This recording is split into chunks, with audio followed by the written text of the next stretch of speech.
प्यारे दोस्तों, आइए सीखते हैं बिहार बोर्ड द्वारा जारी मैथ के मॉडल सेट 2026 के 63वां ऑब्जेक्टिव को।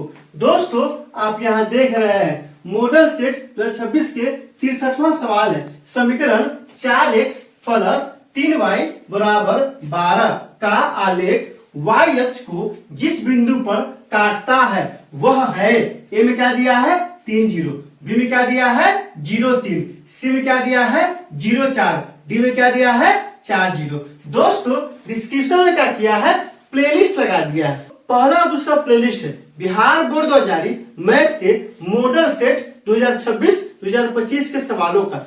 तीसरा और चौथा प्लेलिस्ट है 2025 के प्रथम पाली में और दूसरी पाली में पूछे गए मैथ के सवालों का। पांचवा प्लेलिस्ट है, चूंकि ये कहाँ के सवाल है नियामक ज्यामिति का सवाल है, नियामक ज्यामिति का लगा दिए। आप वहां जाइए, उन वीडियो को इत्मीनान से देखिए ताकि समझ बनेगा कि एग्जाम में किस सवाल पूछा जाता है और आपको कैसे बनाना है। तो आइए इस सवाल को हल करते हैं। यहाँ क्या दिया है समीकरण दिया है, कितना दिया है 4x plus 3y equal to कितना दिया है 12। यह किस किस से गुजरेगा कह रहा है y अक्ष, किससे y अक्ष के जिस बिंदु से। तो दोस्तों, y अक्ष पे जो बिंदु होगा ना उसके नियामक क्या होता है, तो y अक्ष पर स्थित बिंदु का नियामक तो 0 क्या होता है y होता है। मतलब क्या हुआ दोस्तों, x नियामक क्या होगा 0 होगा, भुज क्या होगा 0 होगा। तो आइए देखते हैं भुज किसका क्या 0 है। इसका भुज 0 है नहीं है, तो हमारा आंसर ए नहीं होगा। इसका है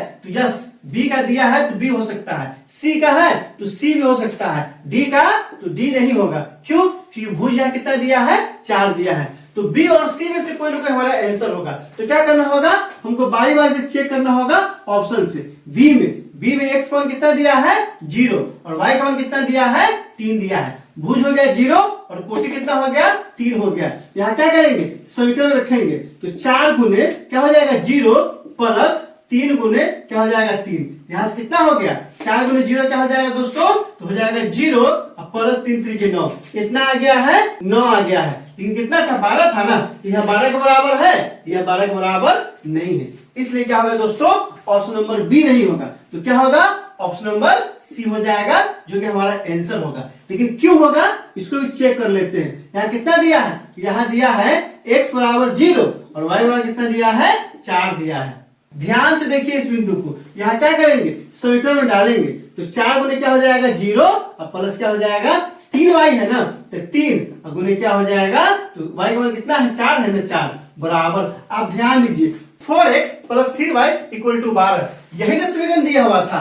अब क्या किए हैं तो x की जगह पे 0 रखे हैं और y की जगह पे 4 रखे हैं। क्यों, क्योंकि यहाँ भुज क्या है 0 है और कोटि कितना है 4 है। तो 4 गुने क्या हो गया 0 प्लस 3 गुने y, 3 गुने y ना है, यहाँ क्या है 3 गुने 4 हो गया। अब देखिए 4 में 0 शून्य करते क्या होगा 0 हो जाएगा, तो 0 और प्लस 4 से कितना हो गया 12, बराबर कितना आ गया 12, जो किसके बराबर है तो बराबर है 12 के। यहाँ अंतिम में 12 ही ना दिया हुआ है तो 12 आया कि नहीं आया दोस्तों, इसलिए हमारा आंसर क्या होगा ऑप्शन नंबर सी होगा। आप यहाँ देख लिए ना, चूंकि x बराबर 0 और y बराबर 4 रखते हैं ना LHS में तो RHS मिल जाता है, मतलब 12 आ जाता है। मतलब क्या हुआ दोस्तों, सी में जो दिया है ना वो क्या करता है इस समीकरण को संतुष्ट करता है, इसलिए हमारा आंसर क्या हो गया सी हो गया। आपको कमेंट करके बताना है y अक्ष पर स्थित बिंदु का नियामक 0y है तो x अक्ष पर स्थित क्या बताना है आपको कि x अक्ष पर स्थित बिंदु का नियामक क्या होगा। कमेंट करके बताइए क्योंकि 1 नंबर में पूछ सकता है। तो दोस्तों तीसरे क्या हो जाएगा ऑप्शन नंबर सी हो जाएगा। दोस्तों इसमें कहीं कोई दिक्कत है आप कमेंट करके हमें बता सकते हैं। क्या आपने सीख लिया कमेंट करके बताइए, इंतजार रहेगा। वीडियो अच्छी लगी तो लाइक कीजिए, मेरे चैनल को सब्सक्राइब कीजिए, ज्यादा से ज्यादा शेयर कीजिए। बहुत बहुत शुक्रिया।